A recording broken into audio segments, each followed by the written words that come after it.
안녕하세요. 공포학과 M교수입니다. 자, 이제부터는 학생 여러분들의 실제 경험담을 들려드리는 공포학과 동아리 콘텐츠를 운영합니다. 그 첫 번째 이야기로 실제 중고차 관련 직업을 갖고 계신 불지리님의 사연을 들려드리겠습니다. 자, 이제부터는 불지리님의 시각에서 말씀드립니다. 안녕하세요. 저는 현재 중고차 관련 직종에 종사하고 있습니다. 중고차를 사고 파는 직종이 아니라 폐차 예정인 혹은 침수된 차를 사서 고치고 이를 다시 매물로 파는 일을 합니다. 흔히들 대포차라고 생각하실 수 있지만 절대 그런 건 아니고요. 상품성이 떨어진 차를 다시 고쳐 수요자에게 판매하는 일을 하고 있습니다. 애초에 차수리를 배웠던 적이 없어서 처음부터 끝까지 사장님에게 배우고 지금도 일을 배우고 있죠. 차 브랜드를 따지지 않기 때문에 그간 별의별 차들을 수리해왔습니다. 그러다 보니 유독 기억에 남는 차들이 있는데요. 그중 가장 섬뜩한 자동차를 만났던 적이 있습니다. 그것도 3번이나 말이죠. 이 업계에서 가장 중요한 시기는 다름 아닌 홍수입니다. 부산에서 홍수가 나면 사장님과 직원들은 전부 내려가서 침수차들을 사들입니다. 싼 값에 사서 수리하면 그만큼 이윤이 많이 남기 때문이죠. 그 차도 그해 물난리가 나서 침수된 수입 차량이었습니다. 다만 이상한 것은 그 차가 특별한 이유 없이 오랜 기간 동안 방치되어 있던 차였죠. 소위 카푸어라고 하시는 분들이 자동차 대금을 갚지 못하고 고장이 나면 차를 방치합니다. 근데 이 차는 그런 이유도 아니었고 그냥 방치된 차량이었죠. 근데 사실 그건 그렇게 중요한 건 아닙니다. 저희 입장에선 외제차를 새 것처럼 만들어 팔면 이득이기 때문이죠. 그래서 그 차량을 사서 작업을 했고 어느 젊은 남성분이 인수하셨습니다. 그렇게 시간이 흘러 여느 때처럼 사장님과 함께 차량을 공수하기 위해 지방에 출장을 갔습니다. 대전 쪽으로 돌고 있었는데 유독 눈에 띄는 차가 있었죠. 다름 아닌 몇 달 전 제가 수리했던 차량이었고 거의 반파되어 있었습니다. 처음에는 굉장히 신기했습니다. 제가 땀 흘리고 고쳤던 차량이 다시 제 앞에 나타났으니까요. 그런데 문제는 제가 이 차량을 확인하러 간 다음부터였죠. 잘 열리지도 않는 차문을 열었는데 바닥이 온통 핏자국으로 선명했습니다. 사장님께 여쭤보니 빗길에 사고가 났고 운전자는 그 자리에서 즉사했다고 하더라고요. 사고가 어찌나 심각하게 났는지 시체를 알아볼 수 없을 정도였다고 했습니다. 그 이야기를 들으니 마음이 무거워질 수밖에 없었죠. 수리를 마치고 분명 시운전과 함께 길들이기까지 끝냈는데 심지어 사고 원인이 운전자의 미숙이었지만 제가 만졌던 차량이기 때문에 꺼림칙해지더군요. 이 차만큼은 죽어도 싫다고 그토록 말씀드렸지만 결국 사장님의 성화에 다시 착오로 가져왔습니다. 그리고 악몽 같은 날들이 시작됐습니다.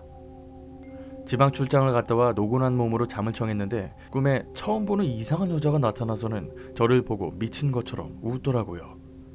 평소 꿈도 잘 안 꾸고 가위라는 것은 눌려본 적도 없었지만 그날 이후 계속해서 같은 여자가 꿈에 나와서 손가락질을 하거나 큰 소리로 웃었습니다. 어떨 때는 자다가 가위에 눌리기도 했는데 방 구석탱이에 서서 멍하니 저를 보고 있거나 마치 술래잡기라도 하듯 책상 밑에 숨어서 키득키득 웃기도 했습니다. 지금이야 아무렇지 않게 말할 수 있지만 그 당시에는 정말 무서웠죠. 특히 가위에서 깨어날 수 없어서 30분이 넘게 그 여자의 웃는 모습을 보고 있거나 눈을 감고 싶어도 감기지가 않아서 누운 채로 땀만 흘리기도 했습니다. 이쯤 되니 가장 먼저 떠오르는 것이 그 차였죠. 그런데 이상한 것은 분명 사망자는 남자였는데 계속해서 여자가 나타난다는 것이었죠. 어디 가서 말도 못하는 상황이라 혼자 끙끙 앓다가 결국 차일피일 작업을 미뤘던 그 차를 작업하기 시작했습니다. 어찌나 섬뜩하던지 작업하는 내내 조명을 환하게 비추고 음악을 들으면서 작업했죠. 그리고 작업이 완료된 그 다음날 차는 판매됐습니다. 다들 아실만한 브랜드고 젊은 분들에게 인기가 많은 시리즈라 바로 팔렸죠. 정말 다행인 것은 차가 인수되고 나서 더 이상 그 여자는 꿈에 나오지도 않았고 가위에 눌리지도 않았습니다. 매일을 공포에 떨며 지냈지만 이제는 나오지 않으니 금방 평범한 일상으로 돌아왔습니다. 그렇게 시간이 흘러 여자친구와 결혼 준비로 한창 바쁠 때쯤 사장님의 호출이 있었습니다. 그리고 또 그 차가 제 앞에 나타났죠. 보통 사장님이 구매를 해서 오시는데 그날은 먼저 내려가시고 저를 따로 부르셨습니다. 사장님은 차 안에서 아무 말도 안 하시고 저와 차를 번갈아 보실 분이었습니다. 제 첫 마디는 대표님 안 돼요 였습니다. 그리고 다음 말이 나오기 전에 사장님은 샀다 라고 하셨고요. 이 정도면 사장님이 못된 놈일 것처럼 보이지만 사실 이 바닥에서 이 차종은 없어서 못 구합니다. 다른 중고차 어플이나 시장에서 내놓은 차량보다 훨씬 싼 가격이고 부품만 순정이 아닐 뿐 성능 면에서는 다른 인증 차량들에 비해 떨어지지 않거든요. 정말 답답했습니다. 사장님한테 이 차 고치다 귀신한테 시달렸다. 이 정도로 사고가 많이 난 차면 폐차하는 게 답이다 라고 말하고 싶었지만 솔직히 직장 상사한테 귀신 나온다고 말하는 게 정말 어렵습니다. 그리고 또다시 악몽 같은 나날들이 시작됐습니다.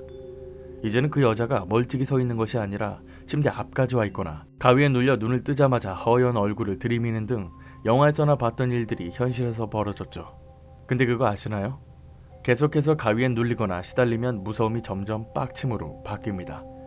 그 여자가 얼굴을 제 눈앞에 갖다 놓은 날 출근하자마자 사장님을 찾았습니다. 미친놈이라고 해도 상관없다는 생각으로 그간의 일들을 낱낱이 고했죠. 그런데 한참을 말없이 쳐다보시더니 대뜸 해장국을 먹으러 가자고 하시더군요. 설마 나더러 나가라는 건가 싶기도 했지만 당최 해결 방법이 없는 상황이라 그냥 따라 나섰습니다. 근데 소주도 같이 시켜서는 해장국은 입도 안 대고 술만 드시더군요. 그리고 나지막히 말씀하셨습니다. 그 차 귀신 들린 차라고. 이 짓을 평생 해오면서 느낀 건 가장 위험한 차가 절대 고장난 차가 아니라 귀신 쓰인 차라고 하시더군요. 유독 차 사고가 많이 나는 중고차나 사망사고가 있었던 차는 피해야 한다고 말씀하시고는 다만 회사 사정도 있기 때문에 이번 한 번만 눈 감아달라고 작업은 본인이 하시겠다고 하셨죠. 본인도 도의적으로는 폐차시키는 것이 맞지만 주인 따라 상황이 바뀔 수 있지 않냐고 하시더군요. 제가 무슨 말을 하겠습니까? 그냥 알겠다고 최대한 빠르게 처리해달라고만 말씀드렸습니다. 충격적인 것은 지난번 사고도 사망사고였고 어디를 박은 게 아니라 운전자가 달리는 차에서 창문 밖으로 뛰어내렸다고 합니다. 삼키던 소주를 뱉으며 재차 물어봤지만 사장님은 더 이상 말씀은 없으셨습니다. 그리고 작년 겨울 그 차가 또다시 팔렸습니다. 1년 가까이 되는 시간 동안 아직까지는 그 차를 본 적이 없습니다. 보고 싶지도 않고요. 자, 여기까지 불지리님이 보내주신 사연이었습니다. 사실 마음 같아서는 왜 그 차를 다시 파냐고 하고 싶지만 본인은 어찌할 도리가 없었겠죠. 옷이나 가구처럼 살아생전 본인의 애착이 담긴 물건에 붙는 경우가 진짜 많죠.